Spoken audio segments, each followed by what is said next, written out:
Hi guys, আপনারা দেখছেন Akibul nature blogs আর আমি আপনাদের সবার প্রিয় আকিবুল ইসলাম। তো চলে আসলাম নতুন আরেকটি ভিডিও নিয়ে। আশা করি আপনারা সবাই ভালো আছেন, সুখে শান্তিতে রয়েছেন। সো আজকের ভিডিওটা আপনাদের জন্য নিয়ে আসলাম নেচার কেন্দ্রিক। তো চলুন দেখা যাক।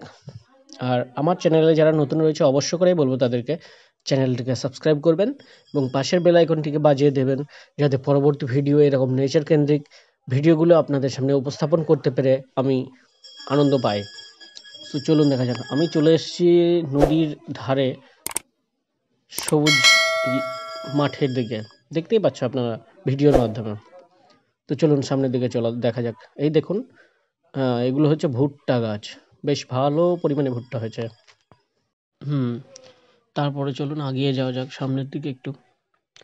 আমি যে জমি দিয়ে হাঁটছি এগুলো হচ্ছে মাটির আলু, এবং সামনের জমিতে হচ্ছে মটর গাছ। মটর, যেগুলো দেশি মটর হিসেবে ব্যবহার করা হয়, এগুলো আমরা প্রধানত শাক হিসেবেও খেয়ে থাকি। দেখুন মটর গাছগুলো কেমন সুন্দর হয়েছে, শাক হিসাবেও খেয়ে থাকি, এবং এতে যে ডাল উৎপন্ন হয় সেগুলোকে আমরা রান্না করতে পারি। তো দেখুন আজকে আপনাদের মনটা ভরে যাবে হয়তো। পাশের ক্ষেতটি গমের ক্ষেত, খুব সুন্দর গম, মটর, এই নিয়ে দারুণ মনোরম দৃশ্য।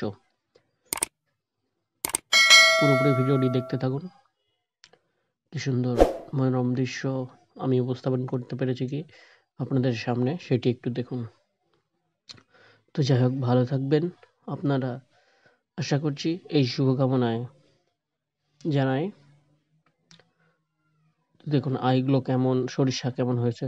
সামনের ক্ষেত হচ্ছে ছোলার শাক, যেটা কিনা ছোলার বুট, ডাল জাতীয় শস্য, এগুলো কাটা হয়ে গেছে। এই দেখুন ডাল জাতীয় শস্য, এগুলো ছোলার গাছ কেটে এগুলো শাক বিক্রি করা হয়ে গেছে।